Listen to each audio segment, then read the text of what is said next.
A los 14 años, mi abuela me vendió como esposa a un hacendado. Escapé sin dinero y sin destino. Lo que pasó después cambió mi vida para siempre. A veces la muerte es quedarte en un lugar donde ya no tienes voz, donde tu cuerpo no te pertenece, donde tu futuro fue decidido por otras personas en una conversación que duraba lo que un conteo de billetes.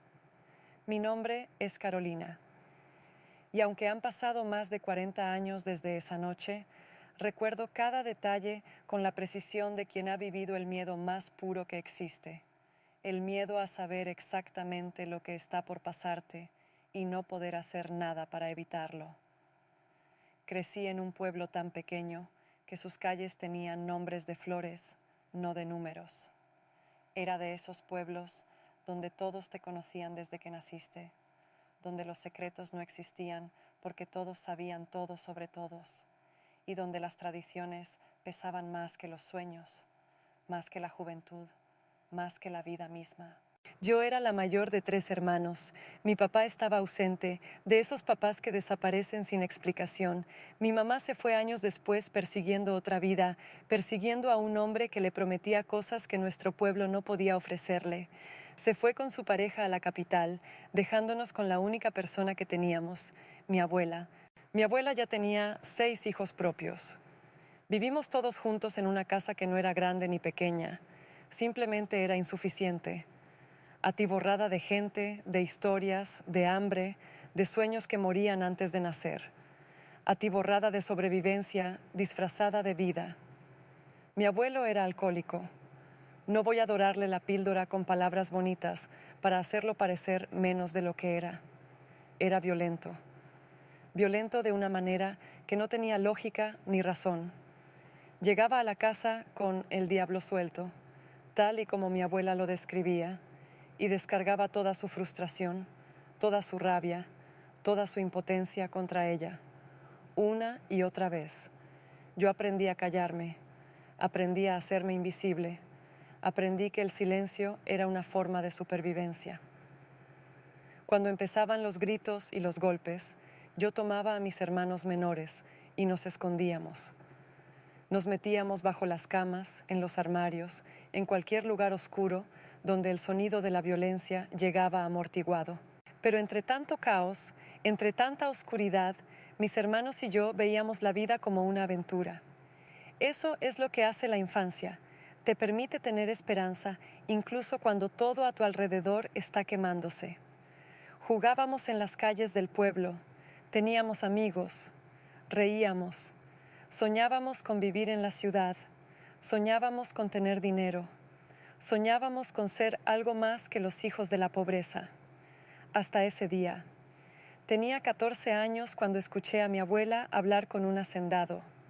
No estaba buscando escuchar, simplemente estaba en el cuarto de al lado cuando sus voces llegaron a mis oídos.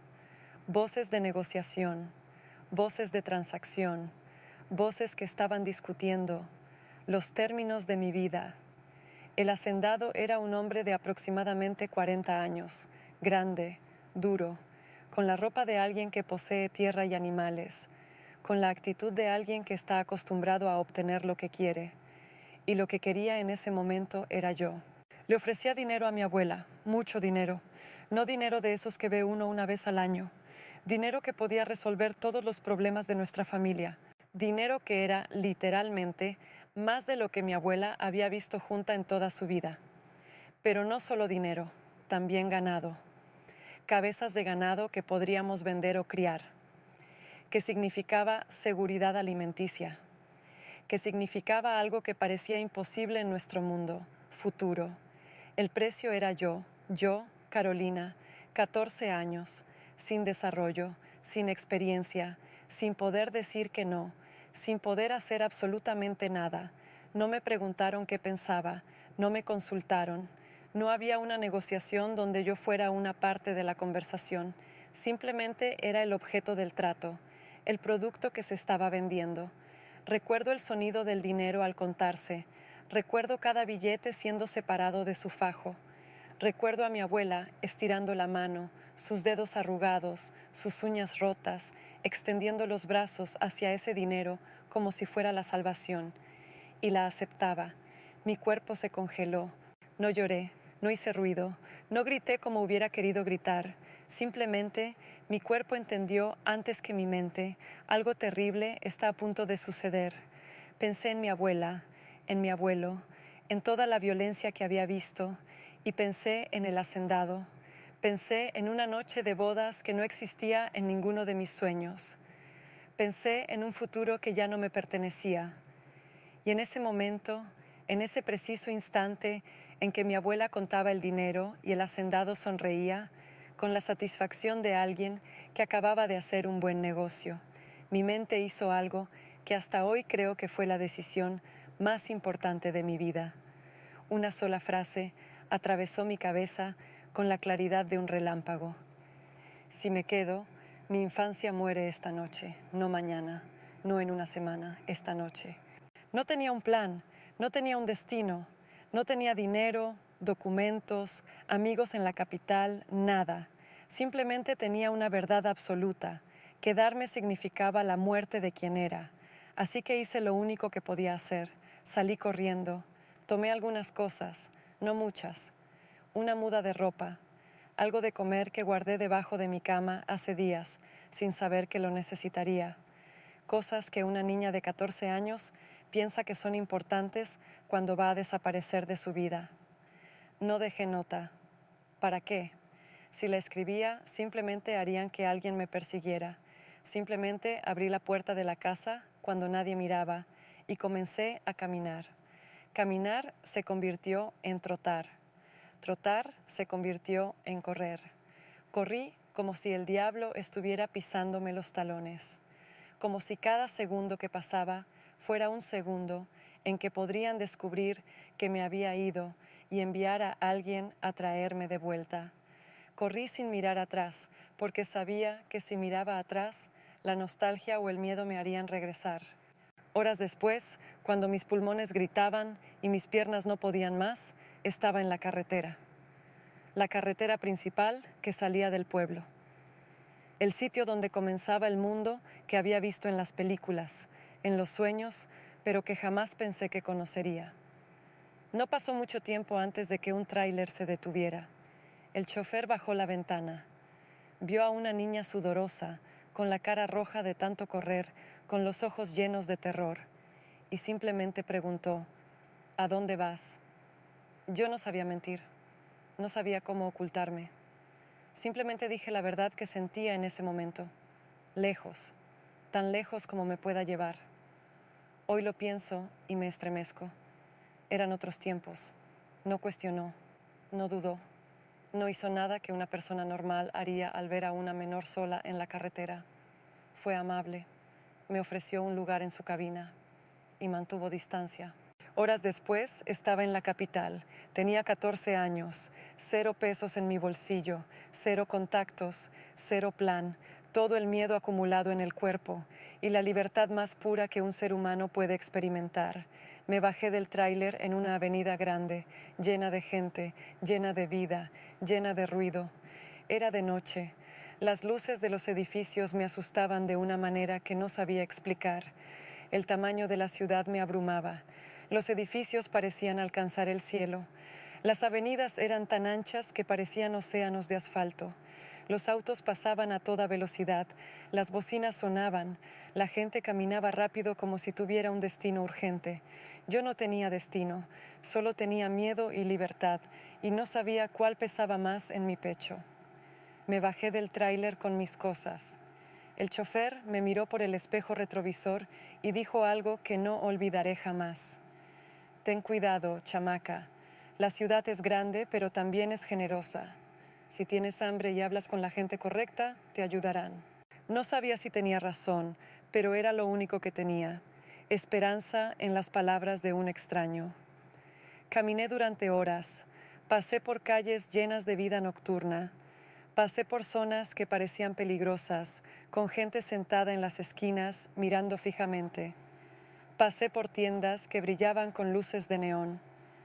Pasé por restaurantes con olores que despertaban un hambre que no había sentido en meses. Mi ropa de pueblo llamaba la atención. Mi cara sucia llamaba la atención. Mi postura asustada llamaba la atención. Podía sentir los ojos juzgándome, evaluándome, decidiendo qué tipo de chica iba sola por las calles de la capital a las 11 de la noche.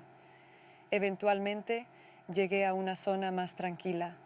Había edificios de oficinas cerrados. Había calles vacías. Había escaleras de concreto donde nadie me miraba. Me senté en esas escaleras, de verdad. Me recosté ahí, con mis pertenencias como almohada, y por primera vez desde que subí al tráiler, permití que el peso de lo que había hecho me golpeara completamente. Había abandonado a mis hermanos. Había abandonado a mi abuela. Había saltado de una realidad que, aunque era terrible, era conocida, hacia una realidad que era completamente desconocida. ¿Y si el chofer estaba equivocado? ¿Y si la ciudad no era generosa? ¿Y si me moría de hambre? ¿Y si algo peor me pasaba? Estaba completamente sola, completamente vulnerable, completamente expuesta, y en ese momento exacto, cuando había toqueteado fondo en una ciudad desconocida, fue cuando apareció. Una mujer me miró. No sé por qué se fijó en mí. No sé qué vio en esa niña sucia, asustada, sola en las escaleras de un edificio a altas horas de la noche. No sé qué instinto maternal, qué compasión divina, qué accidente del destino hizo que ella decidiera parar en lugar de simplemente pasar de largo como todos los otros. Se acercó. Sus zapatos hicieron sonido en el concreto. Yo levanté la cabeza, asustada, pensando que tal vez era la policía que me deportaría o algo peor. Pero su cara era amable. Tenía probablemente unos 50 años. Llevaba el cabello recogido en una cola de caballo. Vestía ropa que parecía de alguien que trabajaba físicamente. Pantalones sin marcas, una blusa sin pretensiones. Sus manos eran de alguien que cocinaba, que trabajaba, que vivía. «Tú no eres de aquí, ¿verdad?», preguntó. Yo negué lentamente con la cabeza. Ella se sentó en las escaleras. Se sentó junto a mí como si fuera lo más natural del mundo. «¿Has comido?», preguntó. Negué de nuevo. «¿Tienes hambre?». Asentí. El hambre era lo único seguro en ese momento. Ella extendió su mano. «Ven conmigo», dijo simplemente. Sé que hoy esto suena increíblemente peligroso. Sé que los papás modernos dirían que era una tontería seguir a una desconocida. Pero esto pasó hace más de 40 años. Y estoy convencida de algo absoluto que no tiene explicación lógica. La mano de Dios me acompañó todo el tiempo. Cada paso, cada decisión, cada encuentro con una persona que hubiera podido hacerme daño, pero no lo hizo. La mujer se llamaba Doña Alicia. Tenía una fonda, una pequeña comida que quedaba en una calle lateral, con mesas de madera y las paredes llenas de fotos de clientes. Me llevó adentro, me dio comida, comida de verdad, no migajas, sino un plato completo. Me preguntó dónde estaba mi casa. No le conté todo, solo le dije que había necesitado irme. Ella no preguntó más. Esa noche, doña Alicia me ofreció un lugar donde dormir, una cama en la parte trasera de la fonda, un espacio que era mío, y después me ofreció trabajo. Con el tiempo, ese trabajo se convirtió en una vida. Cada mañana me despertaba al sonido de doña Alicia preparando el desayuno, el olor de café recién hecho, el cisle de huevos en mantequilla, el sonido de sus manos cortando tomates para la salsa. Y aunque no era mi mamá biológica, en ese momento entendí algo importante. La familia no es solo sangre. La familia es quien está presente cuando te necesitas. Doña Alicia tenía 4 hijos. 3 de ellos me rechazaban. Veían a una extraña en su hogar, una boca más que alimentar, un problema que su madre había traído sin consultarles. No me hablaban, no me incluían, simplemente me ignoraban como si fuera invisible. Pero uno de ellos, Luis, fue diferente. Luis trabajaba como mecánico, Llegaba con las manos grasosas y siempre me preguntaba cómo había estado mi día, no como obligación, como si genuinamente le importara. Una noche lo vi hablando con su mamá. Le decía: «Mamá, esa chamaca tiene algo en los ojos, algo de alguien que no debería estar sufriendo». Doña Alicia respondió: «Exactamente por eso la dejé quedarse, porque merece una segunda oportunidad».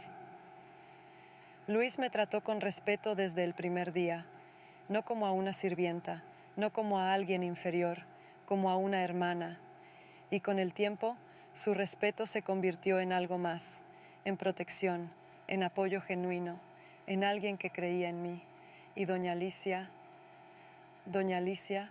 fue algo más que una mujer que me dio refugio. Me crió como una más de sus hijas. No solo me dio un techo, me devolvió la vida que habían intentado arrebatarme esa noche en el pueblo. Me protegió como si fuera su propia sangre. Me dio estabilidad en un mundo que parecía completamente inestable. Pero más que nada, me dijo cosas que cambiarían mi futuro. Cosas que repetía constantemente, incluso cuando yo estaba cansada, incluso cuando quería rendirme. Carolina, no te conformes. Tú puedes más, mucho más de lo que crees. Esas palabras se convirtieron en mi mantra, mi brújula, mi razón para seguir adelante cuando todo se veía imposible. Ni siquiera había completado mi educación básica cuando llegué a la fonda. Mi pueblo no tenía escuela más allá de 6º grado. Habría permanecido analfabeta si la vida hubiera tomado el camino que mi abuela planeó. Pero doña Alicia vio algo diferente. Un día, sin decirme nada, fue a inscribirme a una escuela nocturna, una escuela para adultos y personas que no habían podido terminar su educación. Cuando me lo dijo, lloré, no de felicidad, de miedo. ¿Cómo iba a hacerlo? ¿Cómo iba a trabajar de día y estudiar de noche? Como todas las personas que no tenemos opción, respondió doña Alicia, porque la opción es la ignorancia, y la ignorancia es una cadena. Entonces comencé. Trabajaba en la fonda de 5 de la mañana hasta las 3 de la tarde. Mis dedos olían a cilantro y a tomate. Mi espalda dolía de estar de pie todo el día. Mis manos estaban resecas por el agua caliente. A las 4 de la tarde tomaba un autobús hacia la escuela. En invierno, mi uniforme escolar mojado se congelaba mientras caminaba. En verano, el calor era tan intenso que me desmayaba en clase. Mis compañeras de escuela eran mujeres de 30, 40, 50 años que trabajaban en fábricas, que limpiaban casas, que vendían comida en las calles.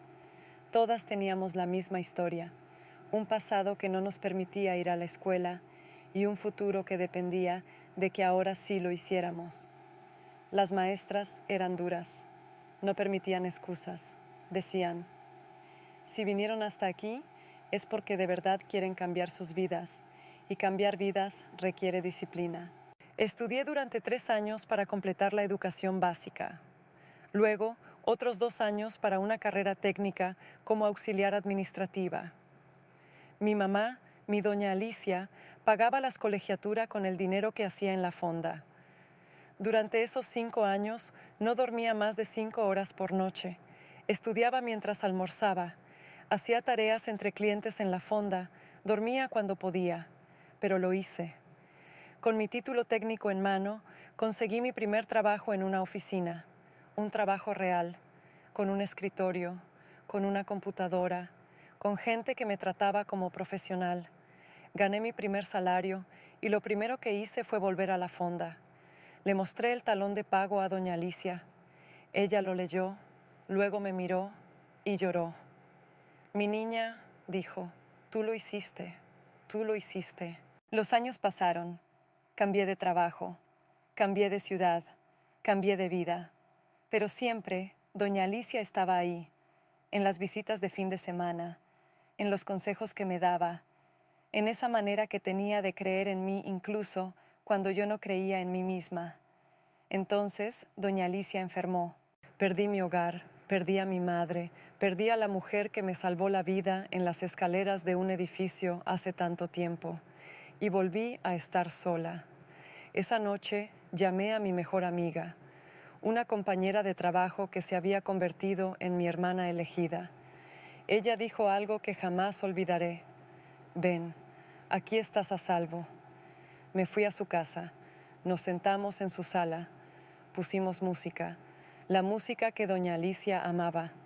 Serví una copa de lo que doña Alicia hubiera tomado y brindamos.